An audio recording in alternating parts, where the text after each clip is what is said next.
नमस्कार, मैं आरडी भारती और आप देख रहे हैं बिहारी सुल्तान। आज की ताजा खबरों में हम आपको बताने जा रहे हैं भारतीय जनता पार्टी 3-4 मोर्चे पर काम कर रही है जो केंद्र की सत्ता है और बहुजन समाज के नेता जो बहुजन समाज की बात करते हैं अथवा विपक्ष कहां से पिछड़ रहे हैं।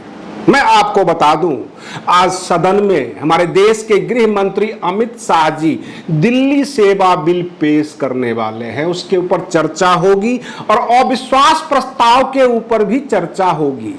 उधर देश के रक्षा मंत्री राजनाथ सिंह जी एलओसी के ऊपर जाकर वहां पर लाइव उन्होंने ऐसी बातें किया है। उन्होंने कहा है कि 1999 में जब हम कारगिल युद्ध लड़ रहे थे तो हम एलओसी पार कर सकते थे। ऐसा नहीं है कि हम पार करने में सक्षम नहीं है, लेकिन एलओसी पार कर सकते थे, पार कर सकते हैं और पार करेंगे अगर जरूरत पड़ेगी तो।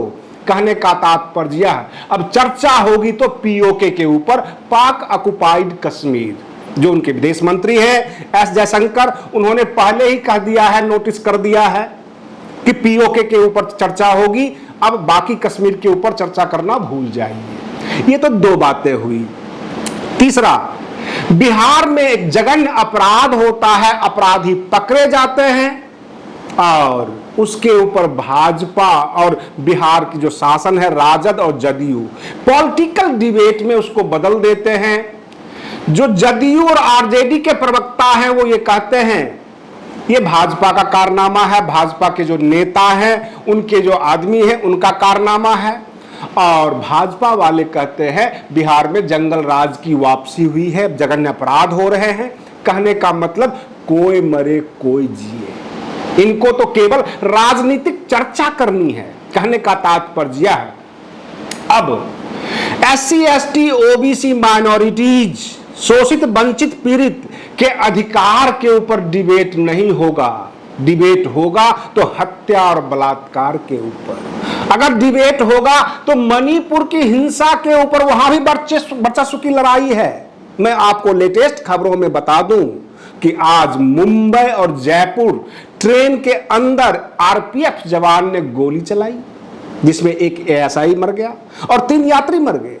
कहने का तात्पर्य तनाव हर जगह है, लेकिन जो देश में चर्चा का विषय है, यह न्यूज कार्यक्रम में आपको हम बताने की कोशिश कर रहे हैं कि अगर पीओके के ऊपर डिबेट होता है, चर्चा होता है, तो वहां पर राष्ट्रवाद टॉप पे होगा, राष्ट्रवाद की बातें होगी। क्या हमारे बहुजन समाज के नेता इस पीओके के ऊपर जो लड़ाई होगी उसमें चर्चा में हिस्सा लेंगे? अन्यथा वो नजर नहीं आएंगे। तो फिर बहुजन सत्ता कैसे वापस होगी? दिल्ली सेवा बिल में बहुजन समाज का क्या मैसेज है?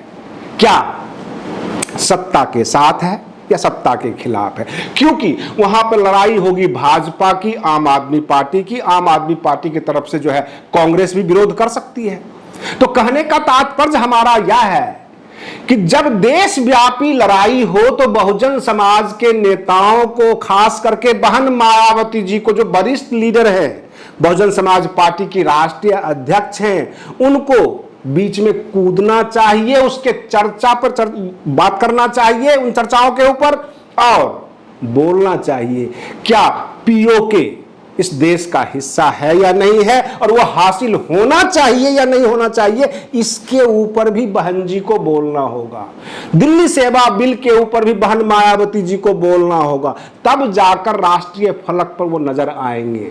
और रही बात ये, बहुजन समाज के कुछ तथाकथित जो लीडर हैं, अगर वो सोचते हैं केवल जय भीम कहने से काम चल जाएगा, बहुजन समाज के 2-4 महापुरुषों की तस्वीर लगाने से ही काम चल जाएगा, बाबा साहेब भीमराव अंबेडकर जी का नाम लेने से, मूर्तियों का माल्यार्पण करने से राजनीति हो जाएगी, तो ऐसी राजनीति नहीं है, काफी टफ हो चुकी है।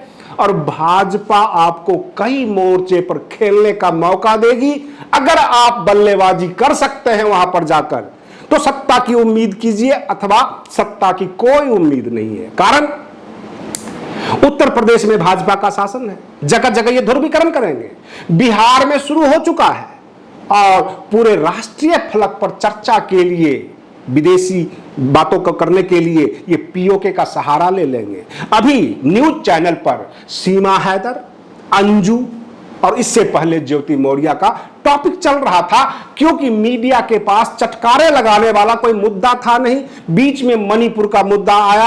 अब ये 3-4 मोर्चे पर भाजपा घेरने की कोशिश करेगी, जहां पर बहुजन समाज की जो पार्टियां हैं, जो राजनीतिक दल हैं और बहुजन समाज के जो लीडर्स हैं, वो नजर नहीं आ रहे हैं। और जब वो नजर नहीं आएंगे तो आम जनता के नजरों से वो दूर हो जाएंगे, तो बहुजन समाज के सत्ता कैसे मिलेगा? यह मुख्य चर्चा का विषय है। कहने का तात्पर्य है, मीडिया सीधे खबर देती है कि राजनाथ सिंह जी एलओसी पर हैं। उन्होंने ये कहा, देश के हित में ये बात कहा और पाकिस्तान के खिलाफ ये बात कहा, तो जाहिर सी बात है आम पब्लिक सुनेगी। जब दिल्ली का सेवा बिल सदन में डिस्कस हो रहा होगा, वहां पर बहुजन समाज के लीडर का क्या ओपिनियन है, यह चर्चा का विषय नहीं है, क्योंकि वो इससे आगे बढ़ते ही नहीं है। वो केवल और केवल SC ST OBC की बात करते रहते हैं, हक अधिकार की बात करते रहते हैं। जब चर्चा का विषय ही कुछ और हो, तो वहां तो आपको हिस्सा लेना पड़ेगा, चाहे खिलाफ में अथवा समर्थन में। बहन मायावती जी 2024 की एक चेहरा हो सकती है, लेकिन राष्ट्रीय मुद्दे के बीच में उनको कूदना पड़ेगा। हर जगह निमंत्रण नहीं दी जा सकती और हर मुद्दे के बीच में अपनी उंगलियां फंसानी पड़ेगी। बहुजन समाज के बहुत सारे लीडर्स हैं, जैसे कि राजस्थान का मसला है, राजस्थान से मामले आते हैं। मध्य प्रदेश का चुनाव होने वाला है, मध्य प्रदेश में बहुत सारी घटनाएं होती है, तो मुखर होकर बहुजन समाज के लीडर को सामने आना पड़ेगा। केवल नीला गमछा डालकर अपने ही समुदाय के बीच में जाकर कहीं पर मूर्ति का माल्यार्पण करके, अथवा जो छोटे मोटे जितने भी हो रहे हैं, अपराध हो रहे हैं, अधिकार छीने जा रहे हैं, किसी को बेघर किया जा रहा है, उसके बारे में बोलकर अगर आप राजनीति करना चाहेंगे, तो यह राष्ट्रव्यापी राजनीति नहीं होती। ऐसी राजनीति हो जो पूरे राष्ट्र को सुनने में मजा आए और आपका विरोध भी अच्छा लगे। अगर वर्तमान सत्ता ये चाहती है कि पीओके यानी पाक ऑक्युपाइड कश्मीर जल्दी से जल्दी भारत में शामिल हो, तो चंद्रशेखर आजाद रावण का क्या कहना है इसके ऊपर? बहन मायावती जी का क्या कहना है? कुछ बोले, कुछ बताएं इस देश को कि पीओके के बारे में क्या सोच रहे हैं।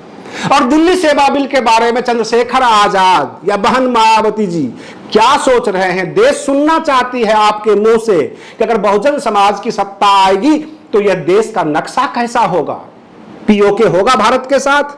चीन ने जो हड़प लिया है जगह, क्या बहुजन सत्ता उसे वापस ले आएगी? तो देश के फलक के ऊपर आपको चर्चा करना होगा, अन्यथा आप काफी दूर नजर आएंगे। भाजपा आपको खींच के पिच से बाहर ले जाएगा, जहां आप खेल नहीं पाते हैं, और यही मुख्य वजह है हार का। अभी धीरे धीरे बसपा का वोट बैंक कम हुआ, बाकी और भी जो बहुजन समाज के जो राजनीतिक दल है, चाहे वो सपा हो, राजद हो, जदयू हो, इनका वोट बैंक खिसक इसलिए रहा है क्योंकि ये पिच पर खेलते ही नहीं, पिच से बाहर चले जाते हैं। और भाजपा पिच से बाहर खींचकर नया नया मुद्दा सामने आपके सामने रख देती है, जिसको आप खेल नहीं पाते हैं बेहतर तरीके से, और इसलिए जनता की नजरों से आप दूर होते जा रहे हैं। कांग्रेस काफी देर तक टिकी हुई रहती है, जहां जहां भाजपा मोर्चा खोलती है, कांग्रेस उस मोर्चे पर जाकर जवाब देती है, इसलिए वो विपक्ष बनी हुई है। अन्यथा कांग्रेस भी जनता की नजरों से काफी दूर जा चुकी है। इन तमाम खबरों के साथ हम आपको ये बताना चाहते हैं कि आप बने रहिए बिहारी सुल्तान चैनल पर। हम फिर मिलते हैं अगले वीडियो में, तब तक के लिए धन्यवाद।